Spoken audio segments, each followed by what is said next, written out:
morning, sir. We're 887 sir. We're about to present projected income statement.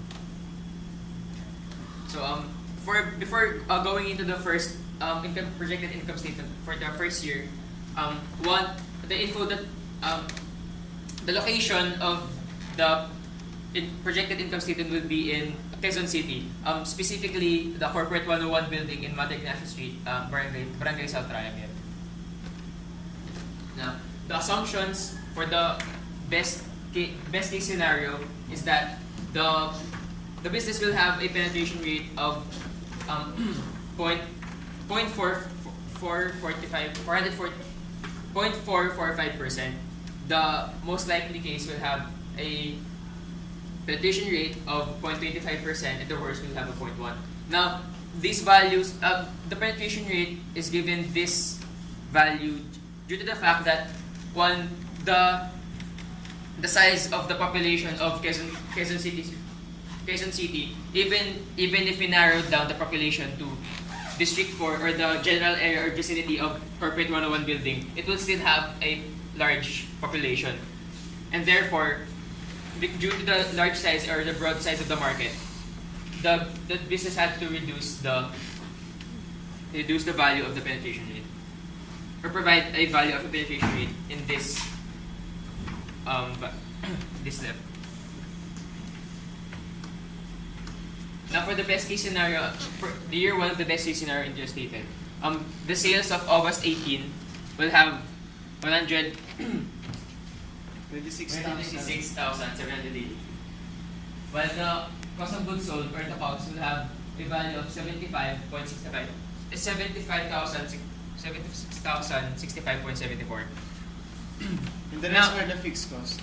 So, before going to that, actually, the COGS is represents the different apparels or t-shirts, bottom wear that the business will be buying. Now for the fixed cost. so the fixed costs are not depending on the production level of the business, but it's also it will stay as the same. It's the same and will never be changed. And as you can see that the value of the rent is 35,000 and firstly on August until July, and shipping costs, which costs around 2,005.59, which is considered as a value per box. So, and utilities and the utilities expense, which are the utilities expense comprises of two different accounts. The first will be the rent, the water, and the third will be the internet of the office area.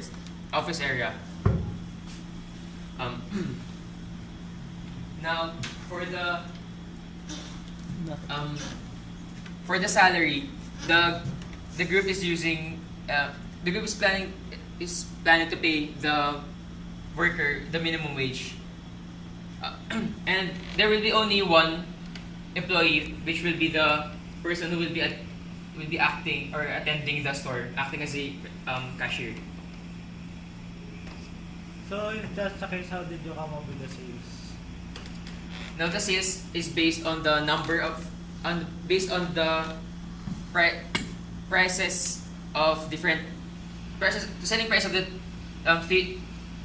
6 different samples from the different products that the group is planning to sell. And the selling price mostly revolved around 3,000 or 3,500. And having at that time, mostly the number of units sold are lower than those that were bought, hence producing the net loss of negative 2,034. So This part is actually a net loss, indicated by the negative sign, although it's not entirely visible. It's, similar to the next month, having a negative value, a negative sign as well. So if you're saying that it's the samples are priced at like 3,000, what are those samples? An example of a product that is sold at 3,000 pesos is a T-shirt from Adidas. Okay. Another would be from a brand called Stussy. It will be sold at 3,500. The way we created the sales is that we listed down the 6 different products and assumed the number of stocks that will be bought for the month that will be ordered and shipped, and the expected number of units to be sold.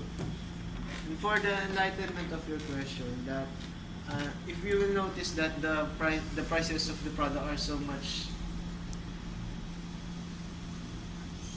higher than expected for an apparel, because we are importing a different types of brand which are not yet open for the store in the Philippines, and we are going to take it as an innovation from fashion industry. And example from the brands are AS Scholar, Saint Morta, Stussy, Dead Studios, and several other brands.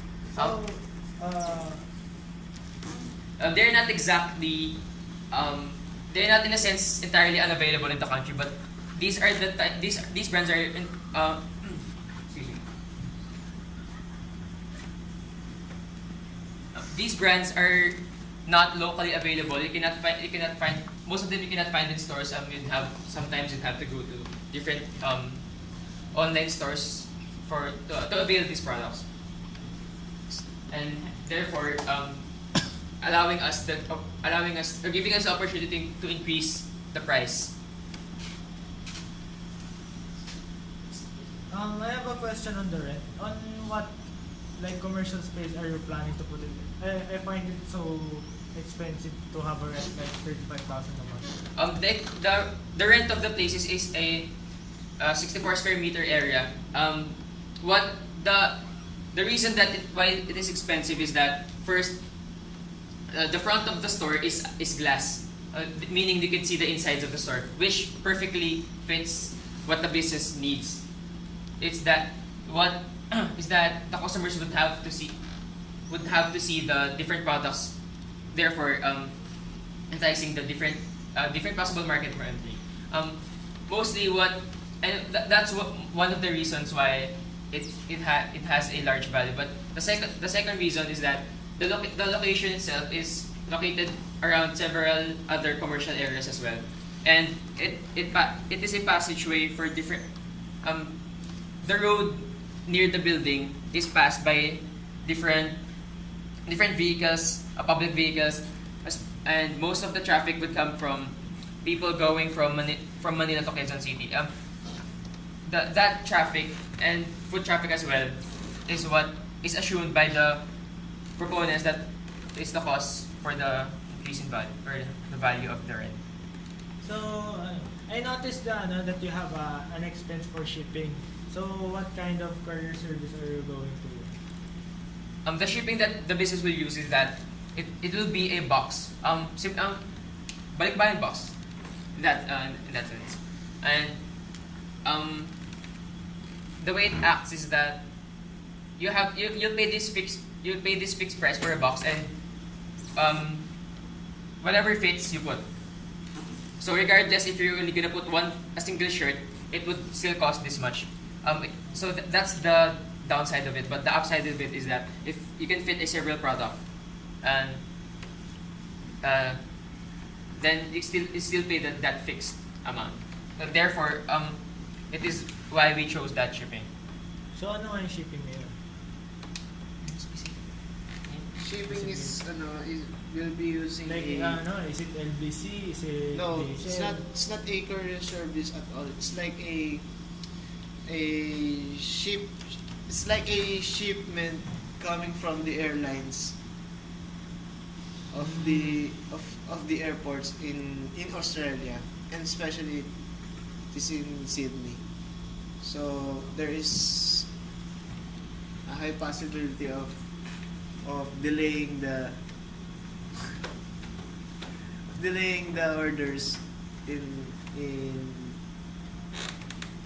the operations of the business. So, next slide. So this is the year 2 income statement of the best case scenario. And you can see here that there are no more instances of net loss. And the sales portion have increased significantly as compared to the first year.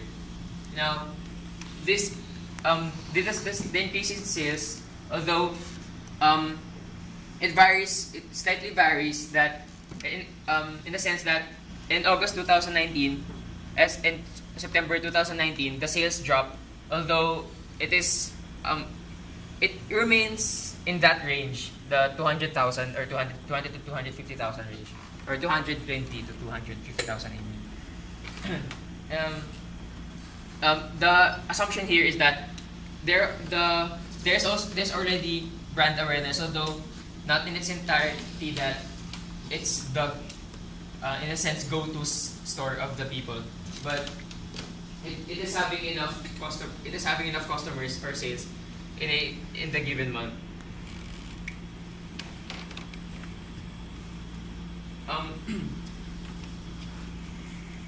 Also for the excuse me. Also for the COGS, there are some cases, especially in here in the September 2019.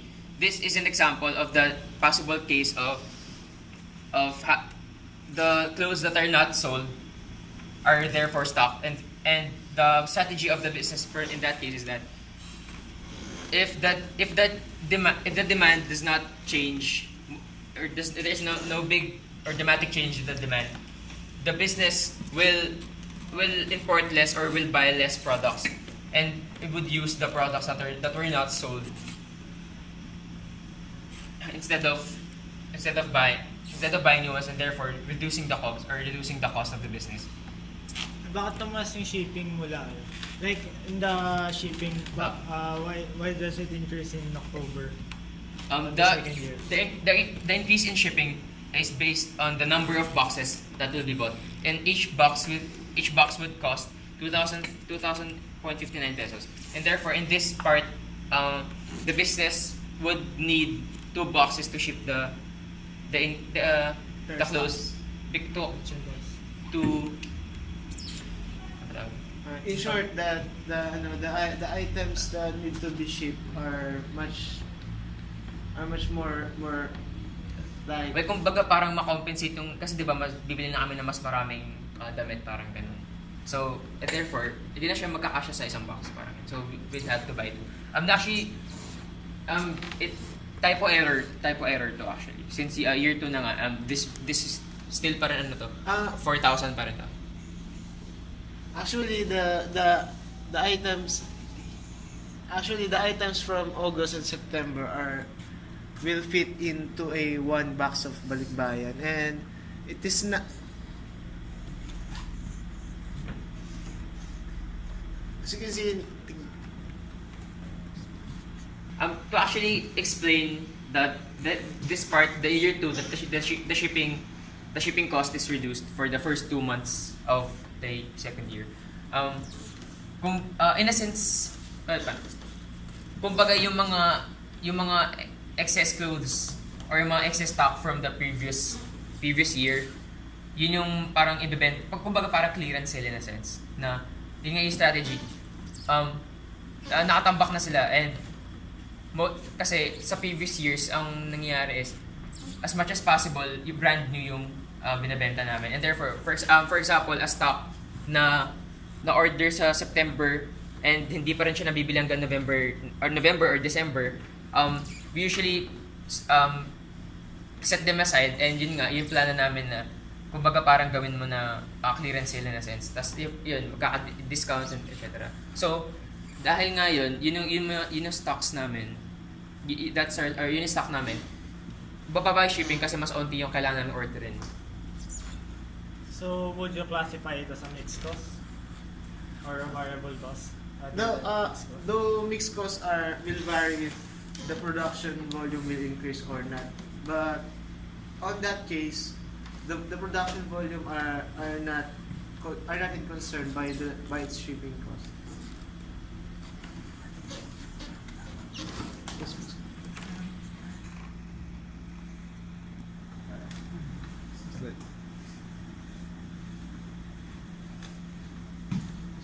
this is the the last year of best case scenario.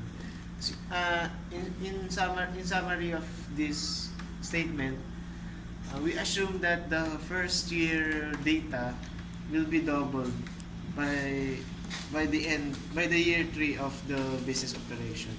As you can see that the sales are doubled compared to the first year scenario. This is 253, 560. To give comparison, I will return the slide to the first year.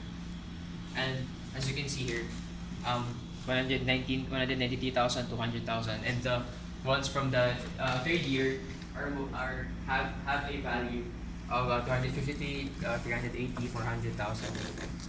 So, how did you price the product to actually cover the fixed cost and then have excess margins as large as in your third year? So what's your strategy in pricing your products? Because it seems that the contribution margin is very large.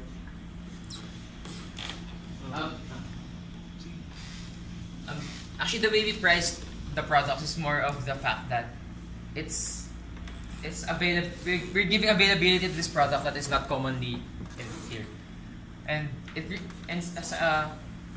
given that the price of the product is dependent on the brand itself.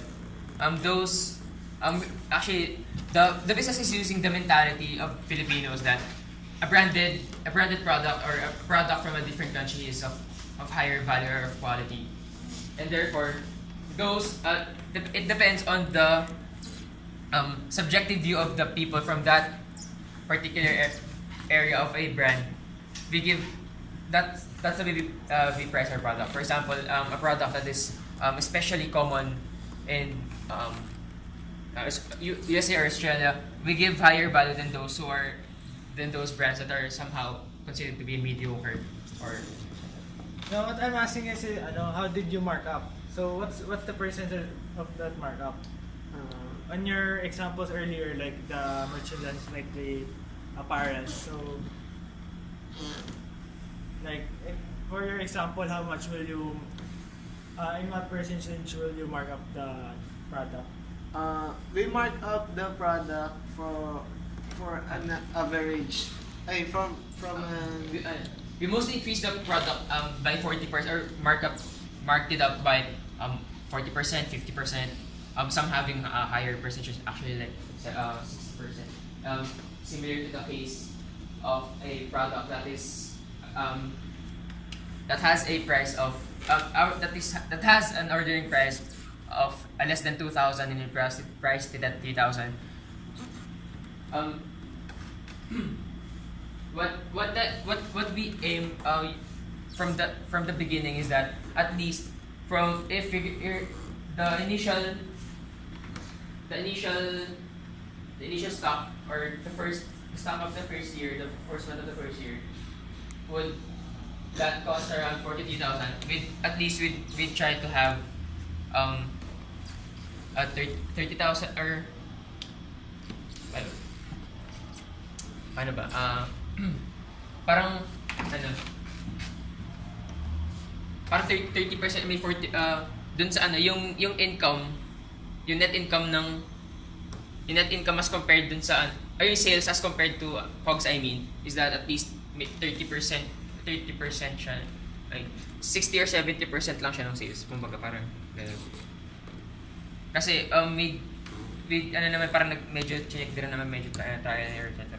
And yun nga, yung muna nakita namin price, at least meron pa kaming may matitira pa kaming pera in the case na yung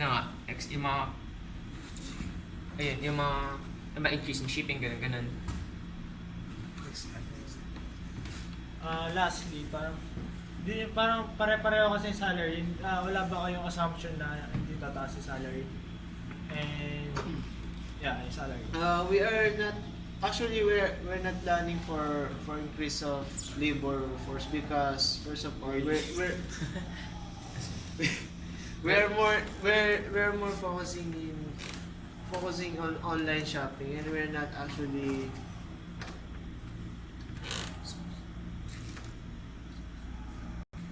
Actually, we're not into increasing. We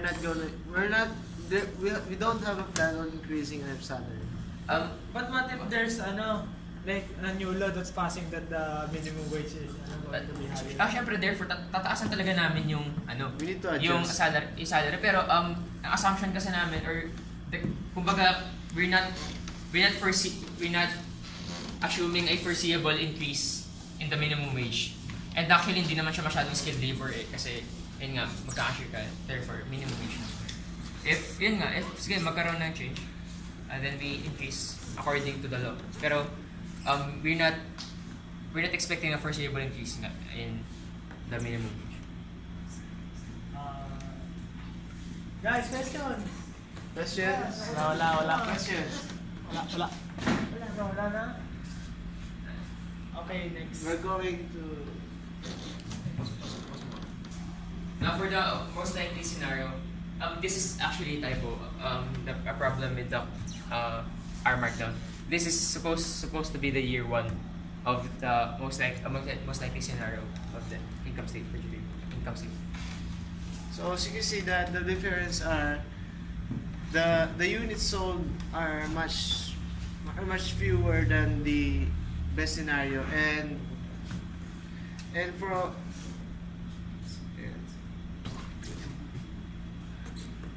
and as you can see that the difference of units sold are much lower than 4 to 5 units bought in compared to the best scenario.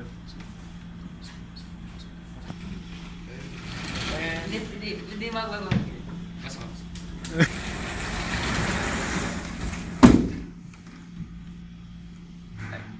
that's a typo, FYI, and Ano marker? it's supposed to be a 1-year income statement, first year income statement. Ito. Excuse me. And this is our most likely scenario year income statement. And so you can see the difference of it from the best scenario.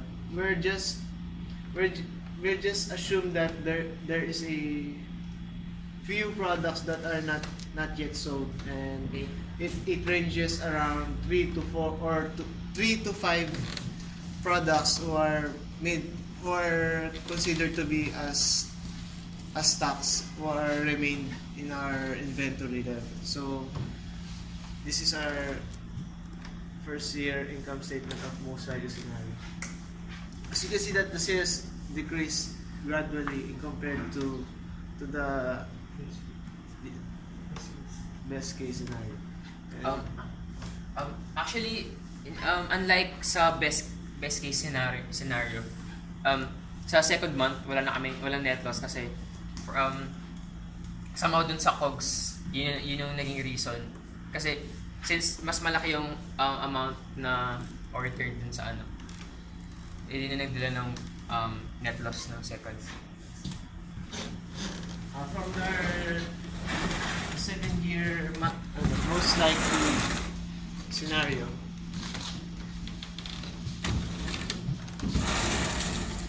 This is the year 2 year. This year 2. year 2. And supposed to be 2019. Any questions about this? Wala. So we're going to tackle the last year of most likely scenario. But somehow this part, there are lower sales because of the yung discounts kumbaga yung ginagawa namin after 1 year. And if you were going to observe it, that when month of January is come, so you can see that the income statements turn into 135 13,874.55 because if you're going to consider January is the starting date of eventless month until July, and there is no high guarantee that there will be a massive customers that we're going to buy on the product. This is supposed to be 2020, and the other from July it should be 2021. Now in this part, in the year 3, similar to the best case, the sales mostly revolve. Well, it is assumed by the proponents that by year 3 at least, somehow the sales would have been doubled, and therefore, hence the case of the a large number of sales having a value of 253,000, 253,560.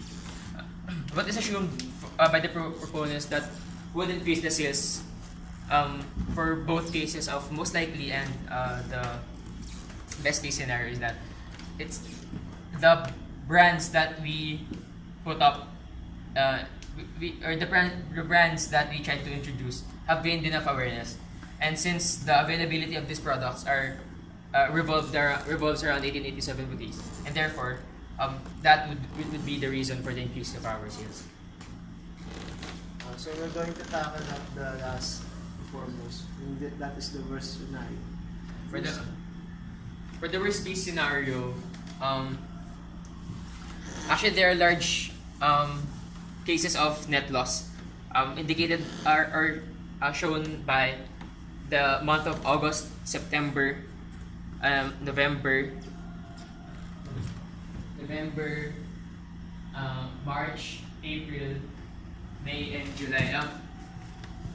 What becomes the problem in the worst case scenario is, one, there's already a low penetration rate of 0.10%, and also there are a lot of cases of units being bought and also not being sold. Wait.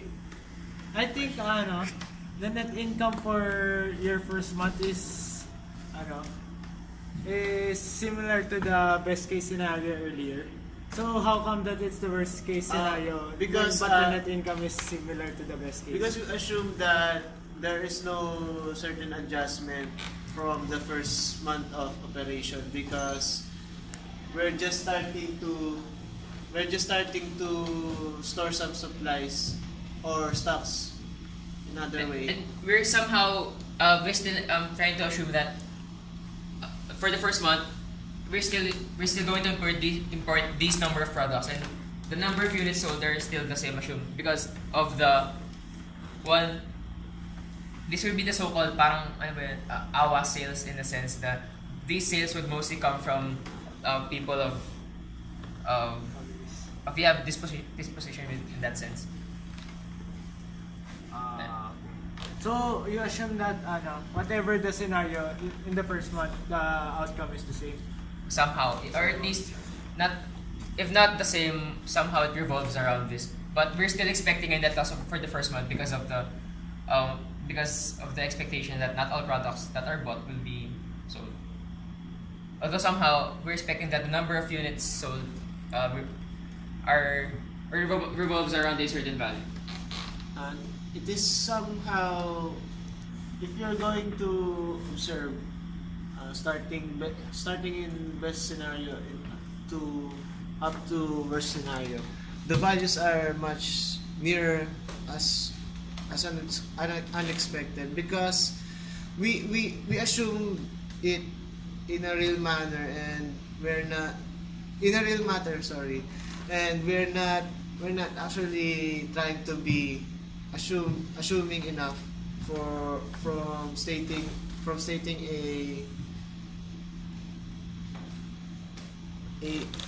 a hypothetical data that is not that cut